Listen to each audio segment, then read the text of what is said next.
Ken Babu, what's your approach to what we are witnessing at the moment and the public concern? And now we have a special task force formed, special squad by the Ministry of Interior.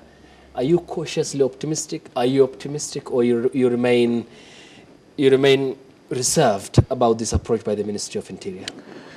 Well, allow me to say that I'm not so much optimistic that the ministry is going to address this fully, because it's not the first time that we are receiving such informations. The kidnappings and killings, this is not the first time that they're happening in this nation. And when you hear people, the students killing each other, or youths killing each other, and people saying that it's unemployment, I think the question remains, what about the police officers who are killing each other? Are they killing each other because of unemployment?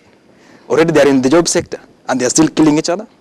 So we need to address these issues. There's a lot of seriousness that it deserves.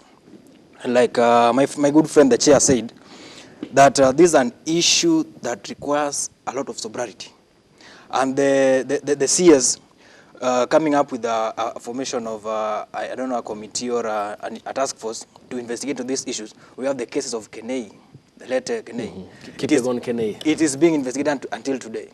So these people who are killing, like for instance, the young boy who was his eyes was flopped off.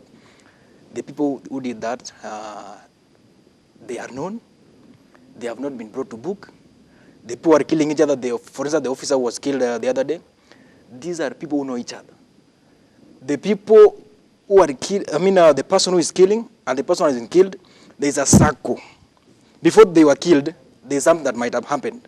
And away from them two, the two who are the victims, there is a group of people who knows what is going on. These are the people who should be drawn back to, arrested, brought to book, so that we can get the root cause of these issues. That is when we will have the better ways of addressing such. Okay, as we talk about that, your final comment on this, Kenneth, before we proceed over to the political aspects. Yes, I think for that, one of the things that the Ministry of Interior needs to do is to review its curriculum when they are doing police training, to include a level of counseling, because to be honest, if you have worked or lived with police officers, the nature of their work is very dynamic and very tough. And also to ensure that when they are doing recruitment for police officers, they need to employ clinical psychologists or persons who have expertise and knowledge in mental health, because that's quite a need in the security forces. We have universities training so many people in that line, so many graduates who are jobless, psychologists, but we have a police force that is deficient of them.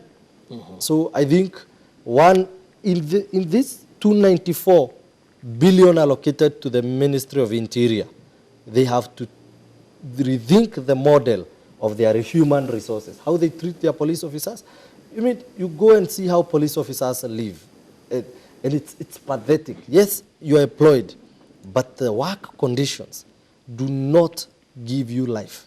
Okay. And then before you wrap it up, let me say just something about the politics on politicians and violence and youths. I want to say that goonship, because you mentioned something about goonship is a concept that can be conceived by anybody, anytime, anywhere, depending on the situation. Are you seated here? You can decide to be a goon right now, depending on how I'll approach you. If I start fighting you, you won't just sit there and say, oh, now Ken Babu beat me. Look at that. So the youth out there, I want to say that there is nobody who is a goon. That's a concept that you'll make a decision to be or not to be. So that's an individual decision that the government cannot address that. Okay. The person we're talking about here is the former Prime Minister, Raila Odinga. Former. Underline the word former. There's no problem. Even the Deputy President is soon becoming the former Deputy President. And I want to say this, and it should go on record, that somebody of, Musalia Mudavadi, Moses Wetangula, and Kalonzo Musyoka cannot contest for presidency in this country.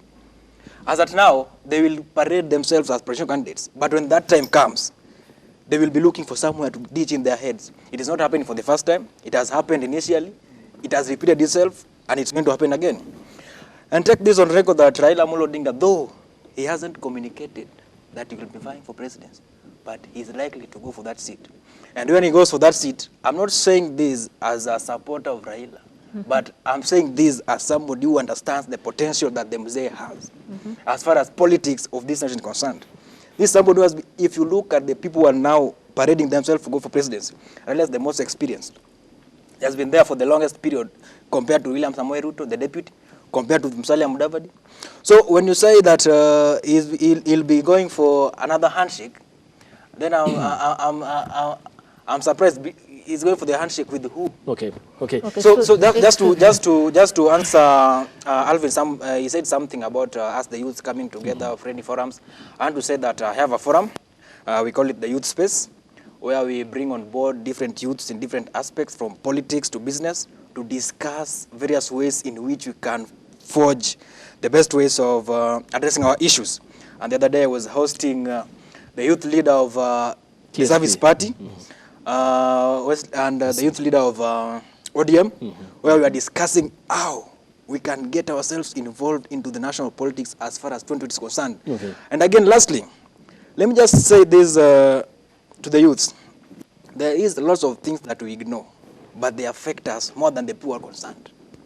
The other day, the budget was read, and majority of youths were not even talking about it. They were ignoring that whole. But today, if you look at it, the majority of, the largest number that is suffering as far as that budget is concerned are the youths. And these are the people who are not coming out to address. So the youths also there, just get to understand that the little things that you are ignoring affects you more than the people who are concerned. Okay. And lastly, to Mheshimiwa, the incoming MCA Matayos, I'm giving you this question. Apart from selling your youthful nature to the people on the ground, what is it that you have? What is it that can make a difference between you and that Mzee who is contesting against you? Okay.